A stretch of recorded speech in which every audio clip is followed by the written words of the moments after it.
¿Qué tal? Gusto en saludarles, soy Marisa Rivera, bienvenidos a Fondo en Mega Noticias.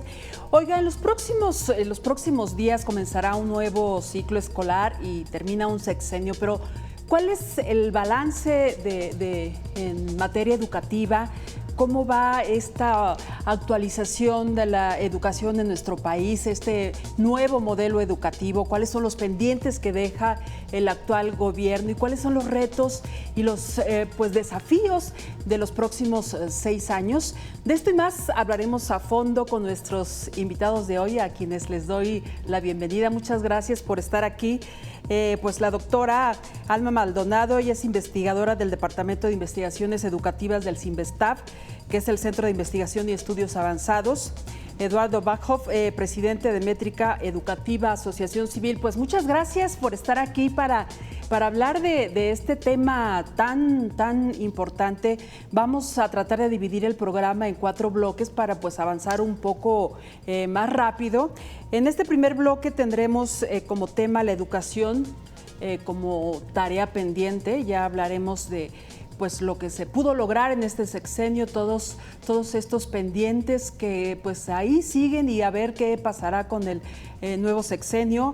En un segundo bloque, crisis en la docencia, todo lo que tiene que ver con los profesores, la situación en la que se encuentran, salarios, en fin, ya sabe usted toda la problemática que enfrenta el magisterio. En un tercer bloque, el sistema educativo y el nuevo gobierno, los retos, justamente una tarea ardua que tiene el próximo sexenio, el próximo secretario de Educación. Y finalmente daremos espacio para pues algunas conclusiones que ustedes quieran dar. Así es que, pues bueno, comenzamos con este primer tema, que es la educación, tarea pendiente. Y quisiera escuchar de cada uno de ustedes el balance que hace de este sexenio en materia educativa, evidentemente de este sexenio que pues está a punto de terminar, doctora. Hola, ¿qué tal, Marisa? Muchas gracias por la invitación. Un saludo a Eduardo. Un gusto compartir la mesa con él. Bueno, yo creo que para mí el principal tema que deja este sexenio es todo lo que ocurrió con la pandemia y todo lo que no se hizo cuando tuvimos el cierre de escuelas. Me parece que una de las primeras cosas que necesitamos tener es un balance claro y preciso sobre qué pasó en la pandemia, cuáles fueron las pérdidas de aprendizaje, qué pasó con los estudiantes que se fueron de la escuela y no volvieron.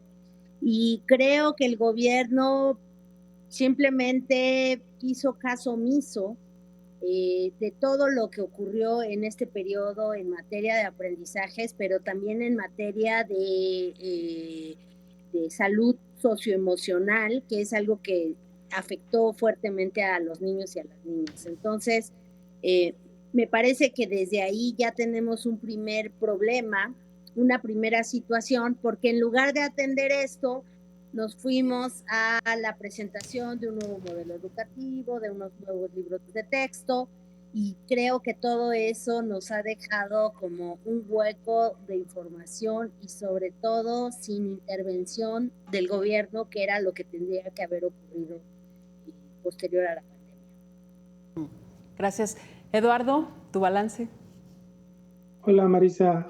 Muy buenos días, buenas tardes a todas. Un saludo, Alma, por supuesto. Mira, yo diría lo siguiente. En educación hay 3 indicadores que son fundamentales y esenciales, que son la cobertura, es decir, qué porcentaje de estudiantes en edad de estar en la escuela atienden en realidad el sistema educativo. 2, cuáles son los aprendizajes o qué tanto aprenden los estudiantes de lo que se especifica y define en los planes y programas de estudio, así como en otros lineamientos internacionales. Y 3, qué tan equitativo es el sistema educativo en términos de qué porcentaje de estudiantes de clases vulnerables van a la escuela y aprenden en la escuela. Uh-huh. Todos lo demás para mí son, indicadores adjetivos, que no son los sustantivos propiamente dichos, tener a los niños en la escuela estudiando y aprendiendo, y que esto suceda sin menoscabo de la condición social en la que se encuentran los niños, ni la condición de género o cultural, ¿no? Y este sexenio, a mi manera de ver, lo retrata muy bien un título de un libro que escribió Gilberto Guevara Niebla con varios autores, que se llama La regresión educativa.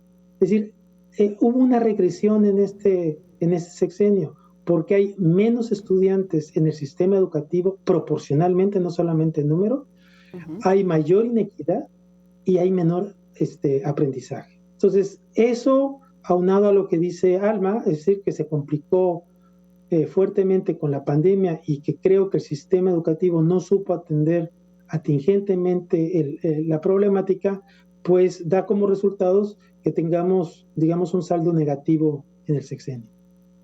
¿Podemos considerar que fue un año perdido justamente en materia educativa? Ya decías tú, Eduardo, que pues implicó regresión y todos estos problemas que surgieron a partir de la pandemia, deserción, calidad en la educación, a partir de quizá en algunos casos donde se podía educación en línea.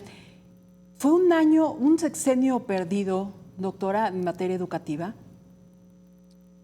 Bueno, yo lo que diría es que el problema con este sexenio es que no tenía un proyecto educativo. El único proyecto que tenía era derogar la reforma anterior, Marisa.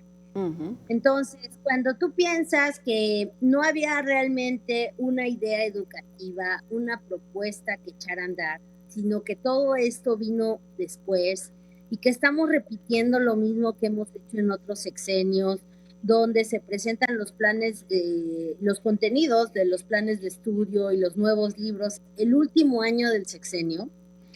Eso definitivamente es problemático porque cada 6 años vemos un nuevo proyecto educativo o una nueva idea educativa, quizás no proyecto, lamentablemente. Cada sexenio vemos al menos 3 personas encargadas de la Secretaría de Educación Pública, ¿no? Entonces, si sumas todo eso, a mí me parece que sí, que en efecto los saldos son más negativos que positivos en materia educativa, desafortunadamente, y esto pues al final de cuentas afecta a las familias porque están apostando a que mandan a sus hijos a la escuela a aprender y no tenemos evidencia suficiente de que realmente están aprendiendo de la mejor manera, que el año de la pandemia realmente lo aprovecharon de alguna manera. Todo esto estamos a ciegas, desafortunadamente, porque en materia de información hay muy pocos datos. Entonces, sí, me parece que si tuviéramos que decir cuál es el saldo, definitivamente creo que es negativo. ¿Se podría hacer un balance? Seguramente cuesta trabajo, como se han dado las condiciones en este sexenio que no le gusta ser evaluado. ¿Se podrá hacer una evaluación de cómo ha funcionado este nuevo modelo educativo, esta escuela de educación mexicana, o cómo se llama? ¿Se puede hacer un balance? ¿Realmente los estudiantes han aprendido más? ¿Ha mejorado en algo? ¿Se puede hacer un balance, Eduardo? Pues, Marisa, es difícil hacerlo en este momento porque, digamos, prácticamente tenemos un año de que se implementó la nueva escuela mexicana, pero sí tenemos ciertos indicadores. Por ejemplo, no todos atribuibles, por supuesto, a la nueva escuela mexicana, pero sí atribuibles a la forma en que el gobierno ha conducido la educación en México. Por ejemplo, las pruebas PISA muestran un retroceso básicamente generalizado en todo. Quiere decir que los estudiantes a los 15 años han aprendido menos que en los 20 años anteriores o a lo mejor igual que a inicio de siglo. Ese es un indicador importante. Segundo indicador es un estudio que hizo Mejoredu, la Comisión para la Mejora de la Educación, que vino a sustituir al INEE y que, digamos, con todas sus deficiencias, porque tuvo muchas deficiencias ese estudio, lo que muestra es que los estudiantes han aprendido muy poco del currículum. El ejemplo más drástico que yo puedo recordar es que en quinto de primaria solamente tuvieron, digamos, un 33% de aciertos en las evaluaciones que hizo la Mejoredu, que no tenían la intención de hacer un diagnóstico, digamos, como lo hacía el INEE, pero sí de dar una idea de cómo andaba el aprendizaje. 33% es 3.3 de calificación en matemáticas en el quinto año de primaria. Y algo parecido están en otros grados y lo mismo en español.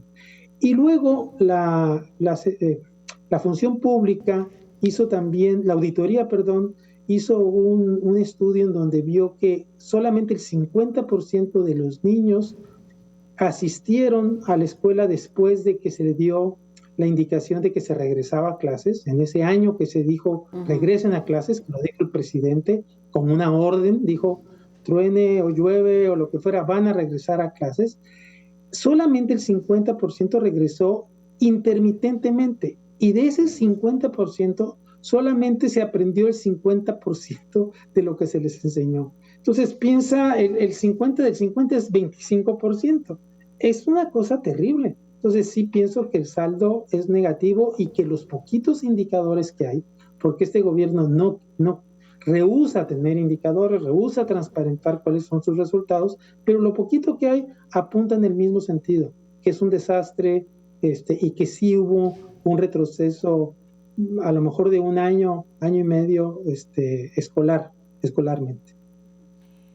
Doctora, hablando justamente de la prueba PISA, no hay ninguna certeza de que se vaya a participar en la siguiente edición, que es en 2025. El presidente Andrés Manuel López Obrador ha dicho que por supuesto que México va a participar, pero hasta donde sé y hasta este momento parece que no se han realizado los trámites y todos los procedimientos que se requieren para participar en esta evaluación.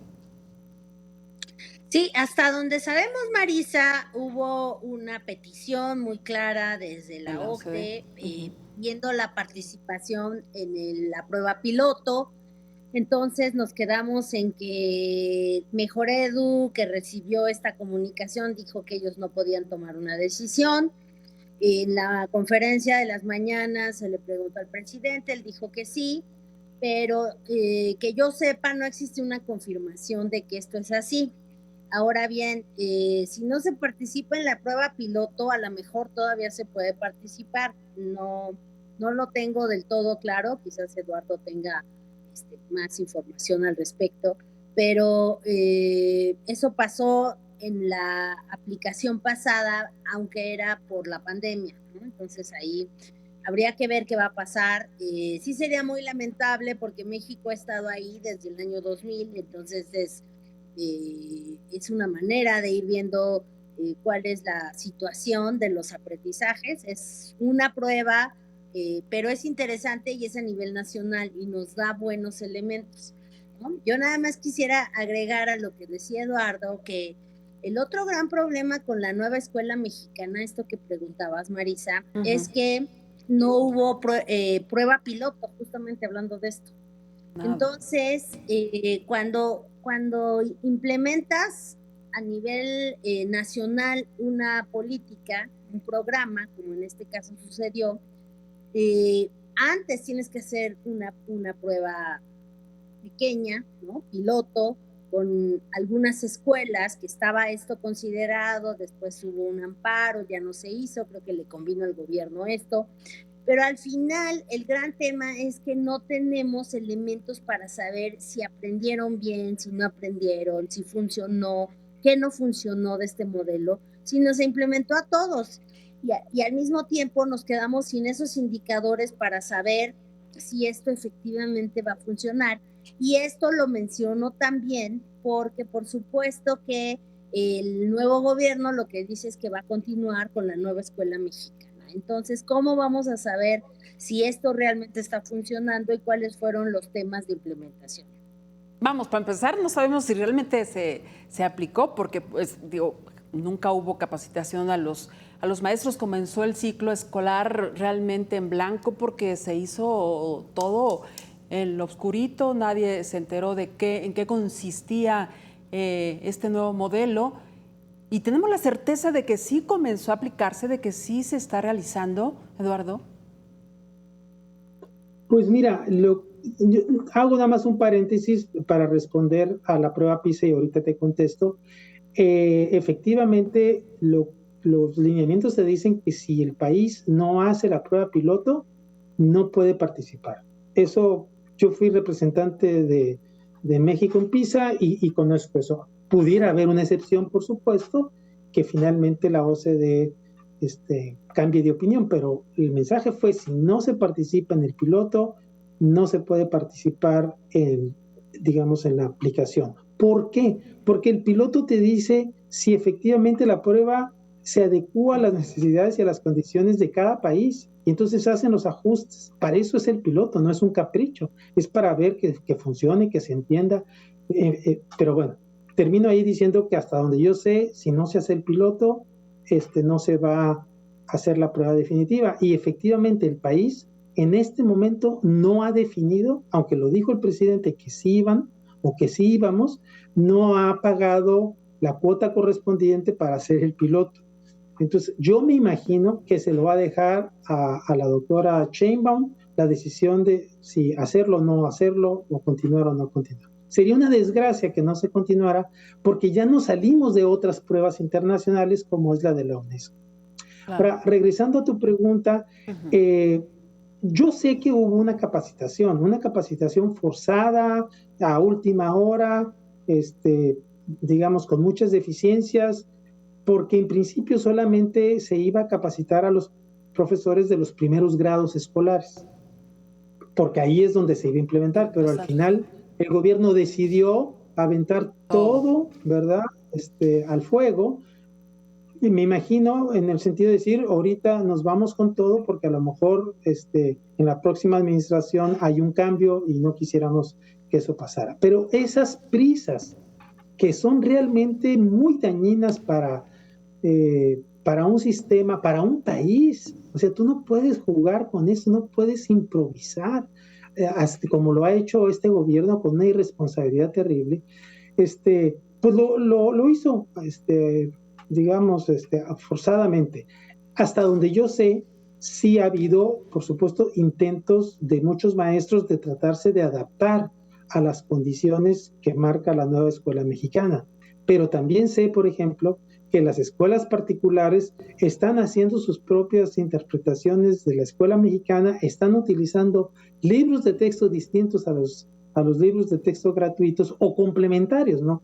Necesariamente tienen que quitarlos, pero que sí ven los contenidos que deben de dominar los estudiantes y que en los nuevos libros de texto no vienen. Los especialistas lo han dicho, Alma lo sabe muy bien porque ha publicado en Nexos opiniones de expertos en matemáticas, en ciencias y en lectoescritura, y todos te dicen, es un desastre el currículum de la nueva escuela mexicana. Entonces, el punto es hasta qué grado se ha implementado y se ha implementado bien eso que no está muy bien, no está muy bien diseñado. Entonces, es un problema multiplicativo. Un diseño mal, con una implementación mal, pues no puedes esperar nada bueno. Ahora que decías de que la escuela pública y privada llevan sus programas, cada uno por separado, ¿esto, doctora, aumenta la brecha de desigualdad entre la educación pública y la educación privada? Sí, desafortunadamente esto sí la incrementa porque mientras en las escuelas particulares lo que están tratando de hacer es enseñar los conocimientos que ellos consideran son los esenciales para seguir su trayectoria escolar, pues en la escuela pública no hay ninguna opción. Pero también recordemos, Marisa, que 90% de los niños en este país van a primarias públicas y casi secundaria es igual el porcentaje. Pues la gran mayoría se educan o nos hemos educado en las escuelas públicas.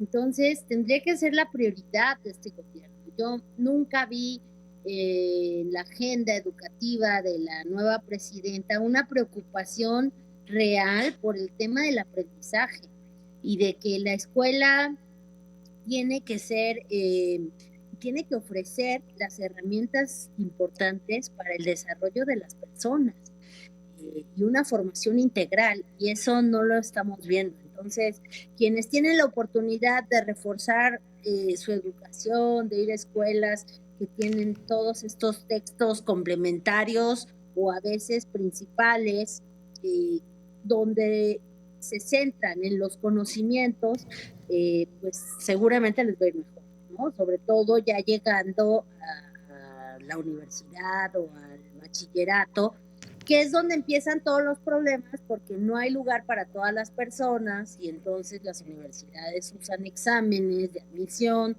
para ver quién puede acceder, y entonces después viene el otro problema de que deberíamos de eliminar los exámenes en estos niveles porque son injustos, pero son injustos porque hay un problema en la educación pública que nadie ha querido atender. Así es. Vamos con este segundo bloque, crisis en docencia. Y es que estarán de acuerdo conmigo que el ancla fundamental de un sistema educativo pues son los profesores. Pero ¿cómo están los profesores? Leía recientemente un artículo donde daban cuenta pues, que los profesores, los maestros en México están sobresaturados de trabajo, no están siendo valorados, que tienen salarios muy bajos, en fin, toda esta problemática que ya sabemos. ¿Cómo hacerle cuando existen todos estos problemas, Eduardo? Pues mira, la clave para ello es la formación, ¿verdad? La formación inicial, que son los futuros profesores, que es donde deberían de haber metido mayor presupuesto, mayor énfasis, si van a implementar o si iban a implementar un cambio tan radical como el que pretenden hacer. La nueva escuela mexicana cambia, digamos, el horizonte de la pedagogía en particular y en general, ¿verdad? Y les dan una carga gigante a los profesores de interpretar el currículum y poderlo implementar según sus condiciones. Entonces, ¿cómo lo puedes hacer? Pues con capacitación, tanto inicial, digamos, como continua. Ya los que están dentro del sistema educativo trabajando, pues tienes que hacer una adaptación y una capacitación fuerte, trabajos colaborativos entre profesores para que se apoyen mutuamente y se ayuden a, digamos, implementar un nuevo currículum y un nuevo modelo educativo.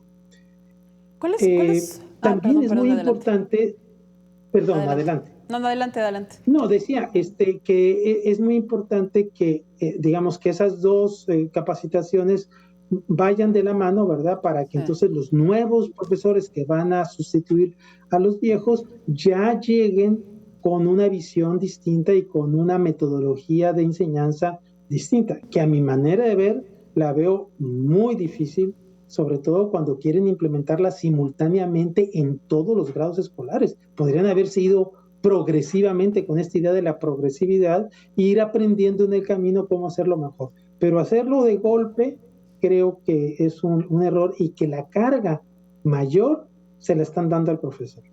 Así es. Doctora, ¿considera usted entonces, bueno, te hablo de tú, de usted, ¿consideras que los principales problemas que enfrentan los maestros son la falta de capacitación, los salarios bajos? ¿Cuáles, en tu opinión, los principales desafíos, los principales problemas que enfrenta el magisterio en nuestro país? De tú está bien, Marisa.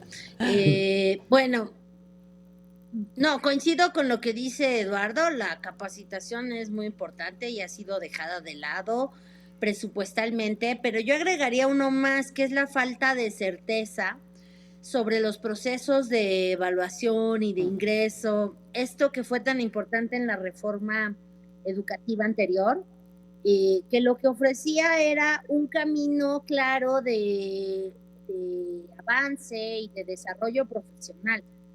Creo que en el momento en el que desaparece el servicio profesional docente y pasamos a esta otra figura del UCICAM, y ha tenido como muchos temas ahí polémicos y todo poco transparentes. Entonces a lo que llegamos es que hoy en día las y los maestros pues no saben bien qué les están recompensando, si es que es su buena labor docente, si hay manera de seguir avanzando profesionalmente dentro del magisterio, no, si se lo tienen que deber al líder sindical, los mismos normalistas, ¿no? Ya no tienen la certeza de que con un examen que ellos hagan pueden realmente obtener una plaza. Y esto, sin duda, me parece que es fundamental para entender cuál es la situación del magisterio hoy en día, ¿no? Porque por un lado les dieron esta parte de derogar una reforma que consideraban, o un sector por lo menos que consideraba injusto, pero por otro lado hay otro gran sector que ya había entendido cuáles eran las nuevas reglas y que estaban orgullosos de obtener una a través de un examen que ellos hacían y no tenían que pagar a nadie por esa plaza. Todo eso creo que va, o sea, afectando fuertemente el trabajo docente. Claro.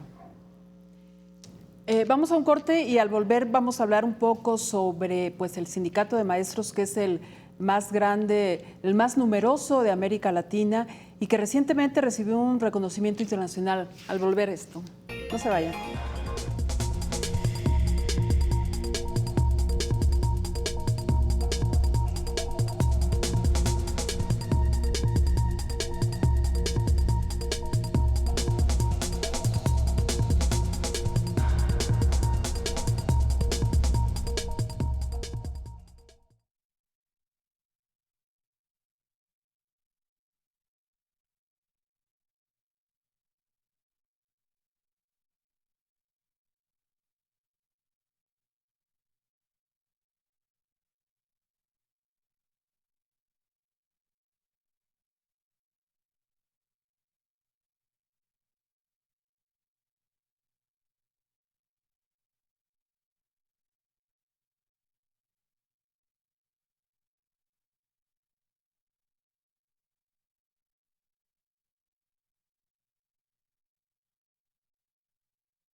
Gracias. Y volvemos justamente con este tema del sindicato de maestros, ya decía yo, el más grande de América Latina en número de agremiados.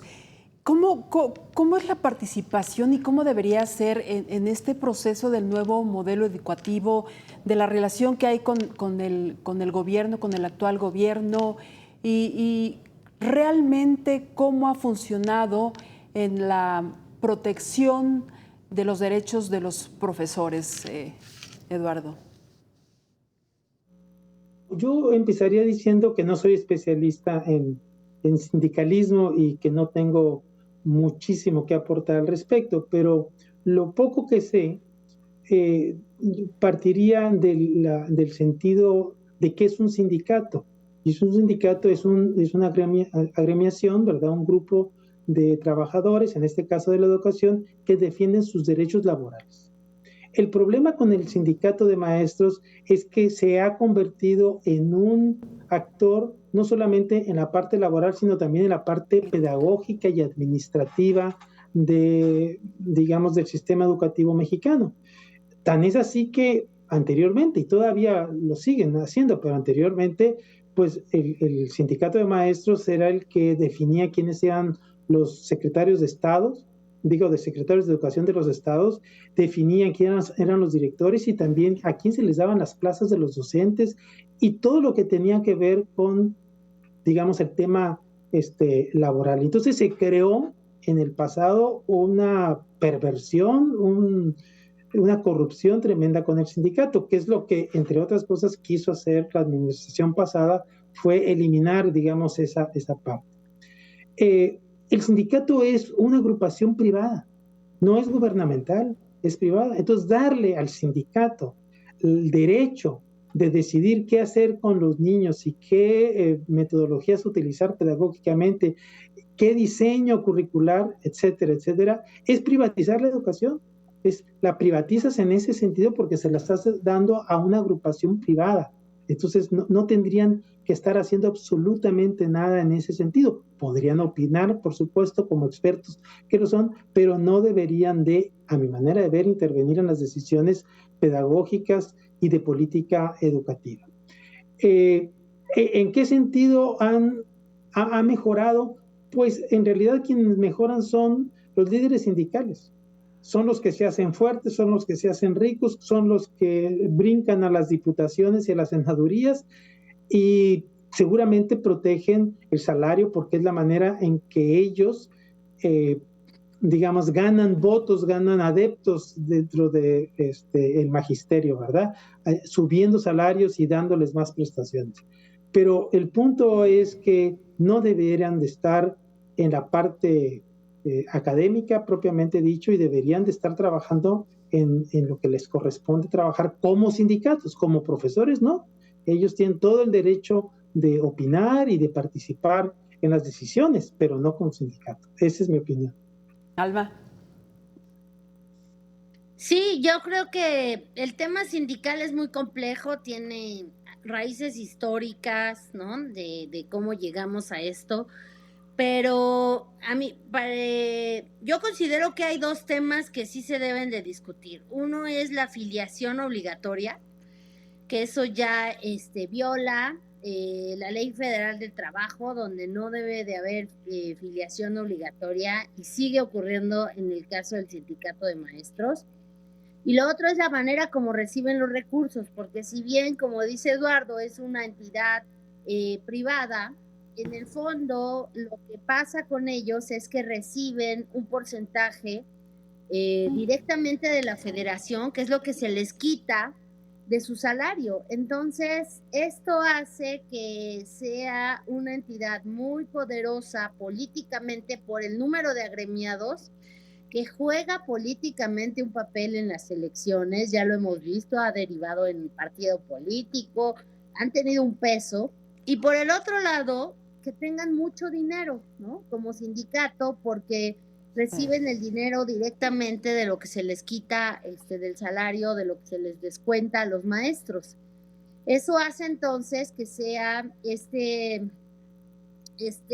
poder, ¿no?, tan fuerte dentro de la educación. Entonces, de ahí viene su peso, de ahí es que quieran tener esta incidencia tan fuerte educativamente hablando, y me parece que todo eso tendría que revisarse y tendría que ordenarse, ¿no? Y apegarse a las leyes que ya existen para cualquier otro sindicato. Eso creo que debería de ser una primera cosa por revisar. Muy bien, antes de ir al tema del próximo sexenio, quisiera preguntarles muy rápido, en muchos países del mundo hay escasez de maestros. ¿Ocurre eso aquí en el país, Eduardo? Pues mira, la profesión docente ha venido disminuyendo en gran medida porque anteriormente había lo que le llamaban las plazas automáticas, ¿verdad? O sea, tú estudiabas normal y automáticamente te daban una plaza. Uh-huh. Con la administración anterior hubo un paso que era concursar para poder ganar las plazas. Anteriormente, pues, o las daban automáticamente, o las daba el sindicato, o las daba los directores o la propia Secretaría de Educación.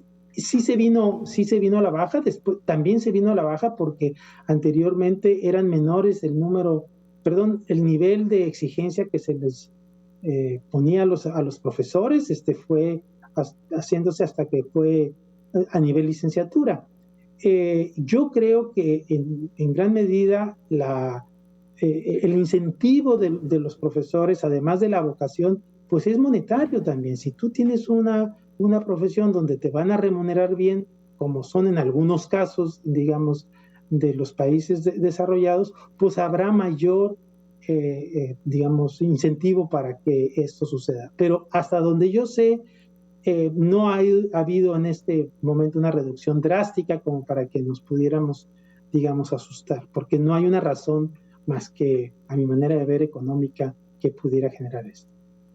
Muchas gracias. Vamos al tercer bloque, que es el sistema educativo y el nuevo gobierno. Desde campaña, el presidente Andrés Manuel López Obrador planteó la urgencia de una reforma educativa, que evidentemente eso lleva muchos años y hasta el momento no se ha logrado, aunque la retórica gubernamental sí se haya logrado. Así es que los retos y los desafíos para el siguiente sexenio, para la nueva presidenta Claudia Sheinbaum y el nuevo secretario de Educación Pública, va a ser fuerte, doctora Maldonado. Sí, yo creo que se vienen grandes desafíos y ahí nada más quería comentar algo sobre la pregunta que le hiciste, Eduardo, porque creo que uno de los desafíos es el demográfico. O sea, si bien hay menos maestros, también hay que considerar que ya somos una población que va decreciendo. Entonces, también ha ido cambiando la composición poblacional que teníamos y hay menos niños. Eso es un hecho.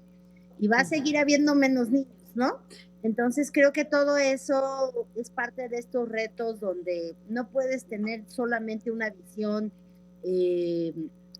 tradicional de la educación, sino debes de pensar en pues estas propuestas, ¿no? Que vienen, por ejemplo, de la UNESCO, de educación a lo largo de la vida, de todas estas ideas de cómo vamos a enfrentar los próximos años, porque ya no solo son los niños o la educación primaria, hay primarias que han cerrado inclusive porque ya no hay niños en algunas poblaciones. Entonces hay que ir viendo cuál va a ser esta composición demográfica, cuál sigue siendo la situación socioeconómica del país, entender la diversidad, porque además sí somos un país que regionalmente tiene muchas contradicciones, y creo que todo eso debe ser parte de esa visión sobre qué se puede hacer en materia educativa. Lo otro que también me parece que no ha sido entendido es el asunto del bono demográfico, ¿no? Uh-huh. Tenemos menos niños, pero ahorita tenemos más jóvenes. ¿Y qué se está haciendo? ¿Qué se les está ofreciendo a estos jóvenes que a lo mejor dejaron la escuela por algún momento, que a lo mejor se desafiliaron en algún otro momento, y cómo hacer para darles herramientas para que puedan desarrollarse de manera personal y de manera profesional? Entonces creo que todo eso es como el gran contexto. Ahora, en ese contexto, ¿qué vas a hacer educativamente? ¿No? Y ojalá tuviéramos un poco más de respuestas sobre cuál es ese plan educativo de la próxima presidenta, pero creo que quedan muchas dudas aún. Uh-huh. ¿Cuáles serían los principales problemas, los principales retos donde habrá que poner mayor atención? Por un lado, pues a ver si ustedes consideran que es la calidad educativa, recuperarla, y sobre todo pensando en el retroceso, en lo que se perdió durante la pandemia, Eduardo. Bueno, yo diría que el principal reto, y voy a terminar como empecé, es tener a todos los niños de edad escolar en la escuela. Uh-huh. Es decir, la cobertura es el principal indicador. O sea, si tú no estás en la escuela, difícilmente vas a aprender. Y en este momento, a pesar de la reducción de la natalidad, como lo decía bien Alma, Por ejemplo, en educación inicial, que es 0 a 3 años, hay una reducción tremenda. Digamos, lo que hace México en educación inicial es insignificante y es, a mi manera de ver, uno de los periodos más importantes en donde tú puedes revertir las desigualdades sociales. ¿Por qué? Porque los niños vienen de contextos muy pobres, en donde tienen una enseñanza, digamos, lingüística también muy pobre, y en esos años es donde tú puedes revertir y nivelar un poco esas desigualdades sociales que se van a manifestar a lo largo de toda la vida. Entonces, cobertura, desde inicial, preescolar, sobre todo primaria y bueno, todo lo que resta, ¿no? Pero en los primeros años, voy a darte un dato muy importante. En la reducción que ha habido de la escolaridad, de la cobertura en ese sexenio, se ha afectado 2/3 partes más a las mujeres que a los hombres de primaria. Entonces, alguien decía, educar a un niño es educar a una persona, educar a una mujer es educar a una familia. Entonces, estamos perdiendo de vista de que estamos teniendo a las niñas afuera, más que a los hombres en primaria. Es increíble que esto suceda y que no lo puedan ver, ¿no? Entonces, lo otro es, por supuesto, equidad. Que no solamente aumentes el número de niños, sino que lo aumentes especialmente de las zonas más marginadas. Si donde tienes que meterle dinero y recursos es las zonas marginadas. Y por supuesto, eso con seguido o conjuntamente con el aprendizaje. Los niños más pobres debieran de ser los mejor enseñados, los mejor entrenados y los que aprendan pues al menos suficiente como para poder competir con los niños más privilegiados. Para mí eso es lo más importante. En segundo lugar, pues están todas las condiciones de los profesores, pero también de las escuelas.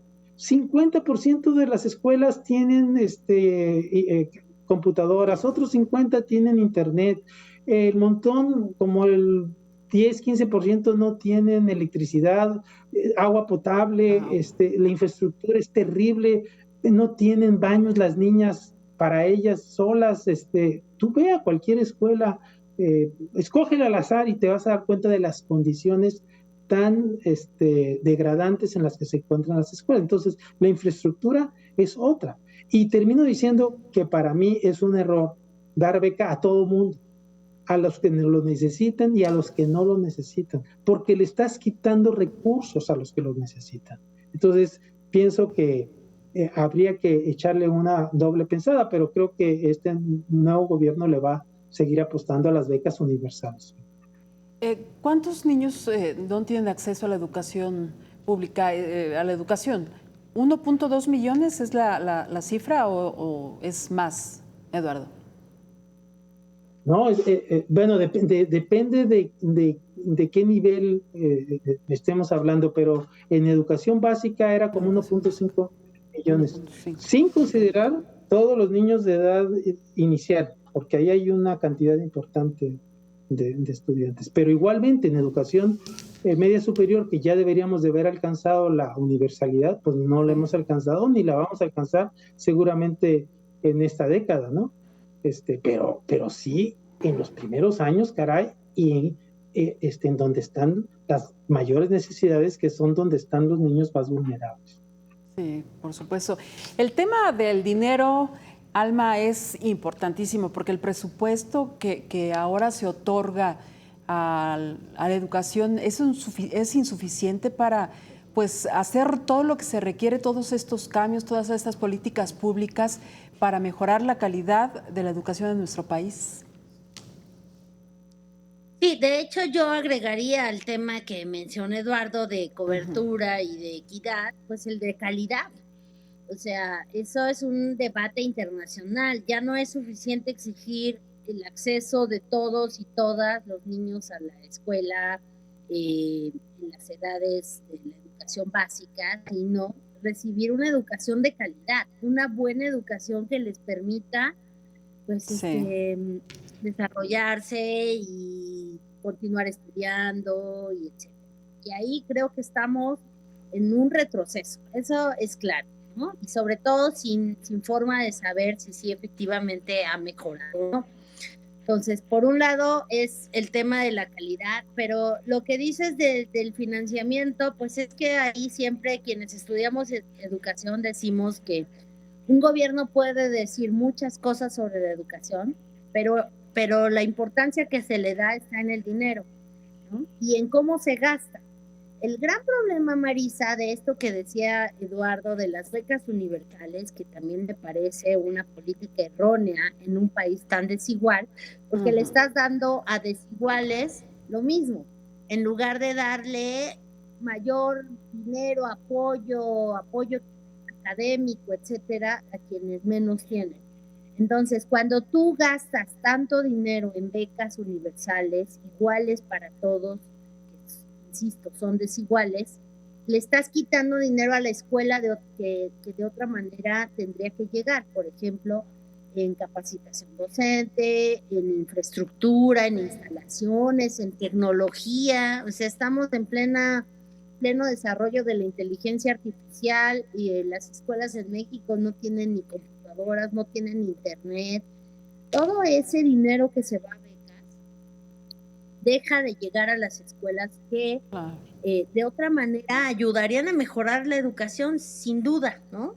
Mejoras la formación docente, mejoras las herramientas que utilizas, pagas más dinero para hacer buenos libros de texto, todo eso es financiamiento que es muy importante y hoy en día se va a becas, ¿no? Porque esa es la política del anterior gobierno y del que viene. Finalmente, una pregunta para ambos. Evidentemente, cada gobierno del partido que sea llega con su ideología educativa. ¿Cómo ven ustedes el siguiente sexenio con pues la nueva presidenta Claudia Sheinbaum y con Delgado en la Secretaría de Educación Pública? ¿Va a haber continuidad en este tema educativo? Sergio, Eduardo, 30 segundos, por favor. Pues mira, eso lo vamos a ver muy pronto. Yo creo que no se han definido las políticas públicas en materia de educación. Lo único que se ha dicho es que se van a continuar, lo cual es una preocupación, a mi manera de ver, tremenda, ¿no? Y por el otro lado, me preocupa más que se sigan con las ocurrencias. Terminar con los procesos de ingreso a la educación media superior o superior sin hacer una propuesta seria de qué es mejor que los procesos de ingreso que ahorita se están realizando con todas las deficiencias que puedan tener, me parece que es un mal indicio, ¿no? De que se van a continuar con una política de ocurrencias y no con bases científicas. Pues lamentablemente se nos acabó el tiempo, podremos hablar ahora sobre este tema. Muchísimas gracias por haber estado con nosotros y sobre todo muchísimas gracias a usted por haber estado con nosotros en el programa. No se vaya, después de un corte está aquí Abel Martínez. Hasta la próxima.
de las personas que